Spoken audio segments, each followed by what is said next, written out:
Доктор Станоевска, ви благодарам што прифатите поканата да бидете дел од нашата програма. Секогаш со задоволство и секогаш имате интересни теми за нашите пациенти. Денеска ќе разговараме за холестеролот и за шекерот во крвта, меѓутоа често пати ги знаеме како лоши навики кај луѓето, особено кога претеруваме со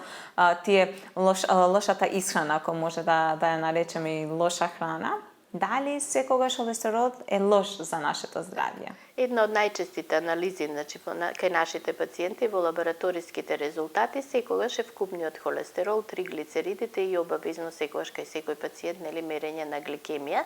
Меѓутоа постојат пациенти кои што уште кога веднаш ќе видат вредноста на холестеролот малку покачена и веднаш се исплашени и доаѓаат дека тие имаат проблем со нивното здравје, дека ќе им се случат болести, но секогаш тука е објаснението на матичниот доктор дека и покрај тоа што е покачен вкупниот холестерол, многу е важно да се провери ЛДЛ и ХДЛ, односно добриот и лошиот холестерол. Затоа што доколку вкупниот холестерол е покачен и покачен е добриот холестерол, а всушност лошиот холестерол е во граници на нормални вредности, кај пациентот не постои ризик и таквиот пациент не треба да прима терапија. Секогаш велиме дека хиперлипидемиите, колку што доаѓаат од навиките во однос на исхраната, би рекла и една физичка неактивност, односно лошата исхрана и лошиот начин на живот, како што се и цигарите, пушењето, значи лошата, би рекла, хигиено-диететски режим кај нашиот пациент, сепак секогаш зборуваме дека хиперлипидемиите во основа се генетски. Значи дури имаме пациенти кои што со својата исхрана се и вегетаријанци, меѓутоа сепак имаат покачено ниво на лош холестерол ЛДЛ, затоа што во нивното семејство постои таква генетика. Така да, значи, би кажала совет до нашите пациенти секогаш нивниот липиден статус да го разгледаат со својот матичен доктор, да не донесуваат одлуки веднаш што се случува со нивното здравје, затоа што матичниот е тој што понатаму ќе ги упати во однос на исхраната и во однос на зимањето на терапија, посебно би кажала никако зимање терапија на своја рака. Посебно кај младите пациенти настојуваме да не се почне никогаш со статинска терапија, секогаш да се започне со промена на хигиено-диететски режим, со природни препарати кои што ќе допринесат до покачување на добриот и намалување на лошиот и всушност што ни е целта во цела оваа целна вредност на лошиот и добриот холестерол, да не дојде до замастување и запушување на крвните садови, односно да не го испровоцираме процесот на атеросклероза, кој што на некој начин е и нормален процес со текот на годините, но со една лоша исхрана тој може да биде и текако потенциран. При тоа морам да нагласам дека сепак, значи, покачениот холестерол исто така е многу важен фактор во здравјето на пациентот, затоа што маснотиите представуваат за многу од витамините една растворлива средина, и веќе го напоменеме пример витаминот Д, кој што е липосолубилен и доколку вие во исхраната немате масноти, тој дури и нема да се ресорбира, значи тој не може да се ресорбира ако вие пиете вода и земете витамин Д. Значи секогаш треба да земете масна храна, после таа масна храна да го земете витаминот Д, кој што ќе се раствори и ќе дојде до добра ресорбција на витаминот Д, но тука не помало значење е и синтезата на хормони, затоа што маснотиите всушност представуваат трансфер за пренос на овие хормони кои што се синтетизираат во организмот на пациентот. Значи, како ни се потребни тие депои, би рекла, на дури и масни наслаги, посебно кај жените, каде што естрогенот всушност се депонира во масното ткиво, но секако во граници на нормална тежина. Значи, мастите ни се потребни за да функционираме добро и всушност да имаме добро здравје.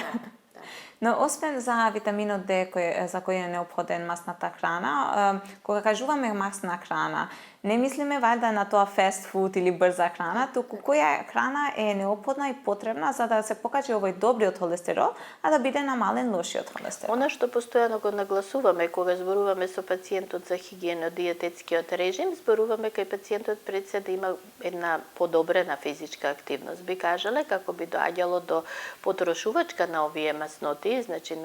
тие имаат сепак голема енергетска вредност и голема калориска вредност и доколку пациентот нема физичка активност, ќе дојде до таложење на масни наслаги во организмот на пациентот до граници кои што сепак не се нормални, а самото тоа ќе овозможи една голема централна дебелина што понатаму доведува и води кон покачување на крвниот притисок, кон сите оние тегоби кои што произлегуваат од обезитет, односно од зголемена тежина. Но не помалку е и атеросклерозата во крвните садови, затоа што секогаш велиме, не сте стари колку што ви се годините, туку сте стари онолку колку што ви се чисти крвните садови или нечисти, така да значи имаме дури и постари пациенти кои што всушност се и во помлада возраст со кардиоваскуларниот систем и покрај тоа што имаат повеќе години. А имате млад пациент кај што всушност имате напредната атеросклероза и доста често за жал миокардни инфаркти, цереброваскуларни инсулти кај млади пациенти кај кои што нивото на холестеролот е значително покачено. Настојуваме во однос на исхраната да биде исхраната богата со многу овошје, со многу зеленчук, но посебно со морските риби, посебно кои што се многу богати со добар холестерол, односно тие ќе го покачат во организмот бидејќи се многу богати со омега масни киселини, кои што ќе го покачат нивото на добриот холестерол. А пример бадемите, лешниците како тие? И агрумите, значи тие ќе допринесат за покачување на добриот холестерол, така да е една добро избалансирана исхрана, каде што всушност малку ќе ги тргнеме, така велиме, животинските масти, меѓутоа не помалку и шекерите, затоа што шекерите многу лесно се претвараат во масти и понатаму оди оној процес на згоремување на лошиот холестерол и што е многу важно за мастување на јетрата, која што понатаму за жал може да помине во фиброза на јетрата, во стварање на фиброзни траки и појава на цироза. Кој орган најмногу страда од високиот холестерол? Дали црниот дроб или запушувањето на крвните садови знаат да бидат проблем за нашето здравје кога претеруваме со лоша исхрана? Црниот дроб всушност представува наша лабораторија која што на природен начин го детоксицира организмот. Значи доста често сега е модерно дури ќе речам детоксикација со различни напитоци, со различни смути, правење така. Меѓутоа самиот организам си има лабораторија со која што си го детоксицира организмот, а всушност тоа е јетрата. Меѓутоа доколку дојде до внес на големи количества на масноти, тогаш јетрата ја губи својата архитектоника, почнува да има масни, би рекле, капки, значи во својата структура, кои што ги рушат хепатоцитите и доаѓа до формирање на фиброзни траки и фиброзно ткиво. Тоа е тоа што ќе ја наруши структурата на јетрата и таа всушност полека ја губи својата функција на оваа лабораторија што претходно ја кажав. За сите тие пациенти кои имаат генетска склоност кон покачени масти, како пристапувате кон овие пациенти? Дали одма се оди на таблетарна терапија или прво и кај нив се почнува со исхрана? Матичните доктори ја имаат таа среќа, јас би рекла, да лечат цели семејства, значи тоа е една голема доблес и придобивка, каде што вие го гледате семејството, односно фамилијата од баба, дедо до нивните деца, па дури и до нивните внуци. Доста често и јас имам обичај на моите пациенти да им кажам дека навистина и во своите болести и во своите навики животни наликуваат на родителите, така да матичниот доктор и како ја знае генетиката на болестите во тоа семејство и точно знае кои се ризик фактори кај пациентот, односно кај генерациите кои што потоа доаѓаат. Тоа ни овозможува да ја правите токму онаа превенција која што всушност е и цел на матичниот доктор, било да се однесува во однос на, би рекла, генетиката. Генетиката не можете да ја измените, меѓутоа можете да ги промените навиките, значи кои што се ствараат во текот на животот, па кај тие пациенти нормално нагласуваме на што треба повеќе да внимаваат, затоа што полека со текот на животот ќе доведат до кардиоваскуларни оштетувања, кои што за жал некогаш можат да бидат и трагични. Дали овие кардиоваскуларни заболувања може да се превенираат кај овие пациенти, доколку внимавате на советите кои им ги дават матичните лекари? Може и како може да се превенираат, затоа што велиме генетиката е една голема алка во болестите, меѓутоа сите оние други животни навики допринесуваат да не се изрази во толкав обем генетиката која што пациентот ја наследил. Ако ги промени начинот на живот, начинот на исхрана, сепак е тој пациент значи ќе допринесе да си го заштити своето здравје, да процесот на атеросклероза го забавиме, да не се појавуваат толку рано кардиоваскуларните болести, така да и tekako може да се влијае и јас би рекла вреди трудот што ќе го вложите кај пациентот. Доктор Станоевска, кај тие пациенти кај кои мора да се примат лекарства, како почнувате со така наречените статини? Дали тие смеат да престанат после одредено време да ги пијат пациентите или мора доживотно да ги примат? Јас ќе речам, тука имаме малку, можеби, едно несогласување со нашите колеги специјалисти, кои што било интернистите, било кардиолозите, кога ние ќе го пуштиме пациентот, значи тој далеко тоа колегата веќе знае дека кај него сме се обиделе, можеби да промениме нешто во хигиено-диететскиот режим, меѓутоа кога ќе ги видат лабораториските вредности и нормално испитувањата, веднаш се оди со статин, односно со лек. Сепак настојуваме во матичните амбуланти, посебно кај младите пациенти, да не се оди веднаш со статин. Но ако вие видите дека кај пациентот постои кардиоваскуларен ризик генетски и пациентот ништо не менува во стилот на живот, во начинот на исхраната, би рекла пушењето, пиењето, нели сите оние лоши навики, тогаш кај тој пациент навистина треба да се почне со терапија. Инаку зошто сме толку внимателни? Затоа што кога вие еднаш ќе почнете со статин, тој статин се пие доживотно. На некој начин тој представува кочница во покачувањето на липидниот статус, односно на лошиот холестерол, но ако вие го прекратите, тогаш доаѓа често нашите пациенти вели направив пауза, нели од 2-3 месеци јас не го пијам, кога ние ќе видиме во самата лабораторија енормно високи вредности, прво што прашуваме дали престанавте да пиете терапија. Затоа што кога ќе престане пациентот да пие терапија, одеднаш имате енормно зголемување што представува уште еден додатен огромен ризик за пациентот. Вие имате еден пациент кој што имал ниско ниво на ЛДЛ и сега одеднаш добивате по 3-4 пати поголеми вредности, што навистина представува еден голем ризик за добивање на инсулт, односно инфаркт, а посебно кај нашите млади пациенти, кои што за жал можеби се и би рекла и се поризични отколку постарите пациенти во однос на инфарктите. Може би не внимаваат многу на себе овие пациенти? Би кажала дека кај постарите со текот на животот, всушност би еве и коронарните артерии се формираат и дополнителна мрежа во текот на животот, па доколку кај постар пациент се случи инфаркт, тој пациент почесто преживува отколку млад пациент. Затоа е поголем ризикот, затоа што кај младиот пациент ги немаме тие колатерални крвни садови околу срцето, кои што се ствараат со текот на годините, и тука имате една основна коронарна артерија која што со своето запушување, не дај Боже, нели може да доведе и до летален исход кај пациентот, и токму тоа е ризикот кај младите пациенти. Затоа многу зборуваме, ги поздравуваме секогаш и вашите нели едукативни емисии, затоа што не секогаш во амбуланта имате време нели со секој пациент да издвоите повеќе време, гужвите се и околу акутните заболувања и не секогаш имате многу време да посветите на пациентот. Доктор Станоевска, да разговараме малце и за шекерот. Пример, знаеме дека ние особено не внимаваме на исхрана и јадеме се и се што ни е благо или што ни е вкусно. Каква улога има влијанието на шекерот врз акумулација на масти? Шекерите многу лесно поминуваат во масти, се метаболизираат и веднаш, значи се складираат во организмот во форма на масти. Дури би рекла дека и масната исхрана не е толку опасна колку што се опасни шекерите, затоа што шекерите многу побрзо се акумулираат во масното ткиво. Нешто што е многу лошо, шекерот ги оштетува крвните садови на ниво на капилари и токму поради тоа покаченото ниво на шекер представува еден огромен ризик за појава рекле на ретинопатија, на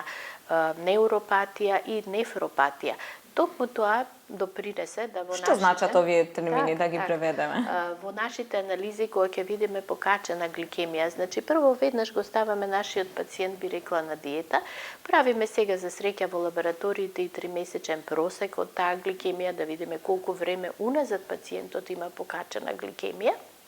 Го советуваме во однос на исхраната, да не зима бели шекери и бели пецива. за да не зголемува своето ниво на гликемија. Меѓутоа, што значи? Ако тој подолго време не се исконтролирал и има покачено ниво над, би рекле, 5, нели, она дозволената вредност на гликемија, ке речеме, има седмица, осмица, тој дури во почеток и не чувствува некои драматични симптоми, односно ги нема оние карактеристични симптоми за диабет, полидипсија, полифагија, односно полиурија, кога пациентот едноставно му се пие повеќе вода, повеќе мокри, дури чувствува глад и повеќе јаде таквиот пациент, па доста често и така доаѓа на контрола, нели, самиот ќе каже, јас нешто не сум во ред, не е вообичаено ова за мене, и тогаш наоѓаме, нели, изменети лабораториски вредности. Додека ако тоа потрае подолго време, доведува до оштетување, односно би кажала страда ретината, крвните садови на ретината и на мрежницата, и доаѓаат првите симптоми во видот на пациентот, кај што доста често ви се жали дека има проблеми со гледањето, дека нели му се гледаат темни точки, му се појавуваат, дека неговиот вид се влошува. Веднаш ги гледаме и лабораториските вредности на уреата и креатининот, односно еден оптеретен бубрек кај што се покачува креатининот, настануваат проблеми во функцијата на бубрегот, во гломеруларната филтрација, но не помали се и невропатиите, односно неуропатиите, каде што пациентот, така нареченото, би кажала, диабетско стопало, нели, кое што често го слушаат пациентите и за кое што често зборуваме, пациентот може да ви дојде долго време, не се исконтролирал и да ви дојде со некоја рана, нели, на стопалото, од која што всушност не ја ни осетил, едноставно не имал чувство дека се боцнал или дека се исекол. Тоа е таа невропатија, каде што всушност доаѓа до намалување на осетливоста, до уништувањето на осетливоста на кожата, на невроните, и ваквиот пациент може да се повреди, а воопшто да не осети, да се изгори, а да не осети, што од друга страна ќе развие, нели, други компликации. Затоа е многу важно и навремено дијагностицирање на дијабетот. Не секоја гликемија веднаш значи диабет, нели, некогаш може да биде и прејадување, некоја состојба на стрес, на нервоза, пак е пациентот, откако ќе го ставиме на диета и се нормализира гликемијата, не мора веднаш да се почнува со терапија таблетарна и да не зборуваме за инсулинска терапија, која што е кај оние пациенти кои што имаме енормно високи вредности, би кажала, на гликемиите, кои што може да се регулираат само со инсулинска терапија. Доктор Станоевска, доколку на почетокот на денот наутро јадеме некој оброк со повеќе шеќери, дали во текот на целиот ден ќе имаме потреба од внесување на повеќе шеќер во нашето тело? Секогаш велиме не постои пациент кој што нема да земе, нели, нешто благо, така би кажале, колку вие да се храните, нели, со добро избалансирана исхрана, секогаш во денот ќе почувствувате опаѓање на нивото на гликемија, и тоа е тоа што ве тера во моментот едноставно да земете нешто благо. Секогаш велиме нека тоа бидат здрави шеќери, нека бидат нели, некои благи овошки, потоа нека бидат агруми како што се аронија, смокви, урми, значи кои што се едни здрави шеќери. Може да биде и темно чоколадо, нели, дури да биде и во форма, нели, би кажале, на здрави житарки кои што се обогатени со чоколадни преливи, меѓутоа никако тоа да не бидат, нели, чисти шеќери кои што се многу комплексни за организмот и многу брзо доведуваат до појава на диабет. Пред се би кажала дека и диабетот е генетика, значи очекуваме во семејството доколку имало диабет да се појави, нели, кај пациентот со текот на старењето. За жал постои јувенилен диабет кој што го гледате кај малите дечиња, каде што всушност и прв чекор во терапијата е исклучително инсулин, додека кај постарите пациенти секогаш се оди прво со таблетарна терапија, диета и дури потоа, нели, ако немаме контрола на гликемијата, дури потоа инсулин.